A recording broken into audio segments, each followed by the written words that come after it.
साल 1947 में जब देश को आजादी मिली तो पेट्रोल, चीनी और दूध की कीमत कितनी थी? आज पेट्रोल की कीमत 100 रुपए प्रति लीटर पहुंच चुकी है। 1 लीटर दूध के लिए 60 रुपए से अधिक चुकाने पड़ते हैं। लेकिन क्या आपको पता है, जब देश आजाद हुआ तो उस वक्त इन रोजमर्रा की जरूरतों वाली चीजों के दाम क्या था? चलिए जानते हैं। देश की आजादी के वक्त पेट्रोल की कीमत 25 पैसे प्रति लीटर हुआ करती थी, जबकि 1 किलो चीनी के लिए 40 पैसे चुकाने पड़ते। नई साइकिल के लिए कम से कम 20 रुपए की जरूरत होती थी, जबकि दिल्ली से मुंबई तक अगर फ्लाइट से सफर करते तो आपको 140 रुपए चुकाने पड़ते।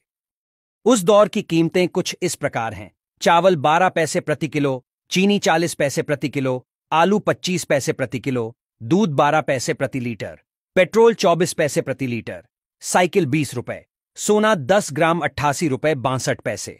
दिल्ली से मुंबई ट्रेन फर्स्ट क्लास किराया 123 रुपए था।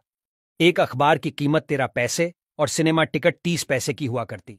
घी 75 पैसे प्रति किलो, आटा 10 पैसे किलो, दाल 20 पैसे किलो, केला 12 पैसे दर्जन, बल्ब 25 पैसे, माचिस 2 पैसे, टॉर्च 1.5 रुपए और पेंसिल 6 पैसे की थी। डॉलर की बात करें तो डॉलर की कीमत 1925 तक भारतीय रुपए से कम थी। वो कीमत जानकर आप हैरान हो जाएंगे। $1 हमारे 10 पैसे के बराबर था। 1947 में $1 4 रुपए 16 पैसे के बराबर हो गया। 1965 तक $1 4 रुपए 75 पैसे के बराबर रहा, फिर बढ़कर 6 रुपए 36 पैसे हो गया। उसके बाद ये बढ़ने लगा। 1982 में 9 रुपए 46 पैसा हुआ। उसके बाद अब ये कहां है जगजाहिर।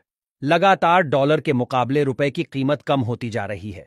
1947 में प्रकाशित एक विज्ञापन के अनुसार उस समय भारत में आकर बिकने वाली फोर्ड कंपनी की ब्यूक 51 कार की कीमत करीब 13,000 रुपए थी, जबकि 1930 में फोर्ड की ये मॉडल फेटन कार करीब 3,000 रुपए कीमत में भारत में बिकती थी।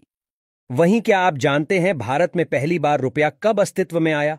रुपए के शुरुआत की बात 6ठी शताब्दी ईसा पूर्व में बताई जाती है, यानी 2600 साल पहले रुपए की शुरुआत हुई थी। रुपया संस्कृत से आया है।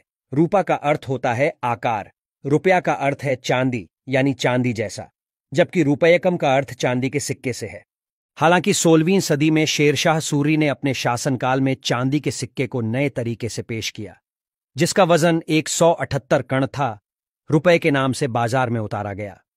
मुगल काल और फिर ब्रिटिश हुकूमत में इसका प्रयोग होता रहा।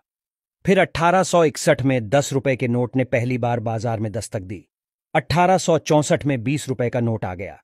1872 में 5 रुपए का नोट जारी किया गया। इसके बाद साल 1900 में 100 रुपए का और 1905 में 50 रुपए का नोट बाजार में जारी किया गया।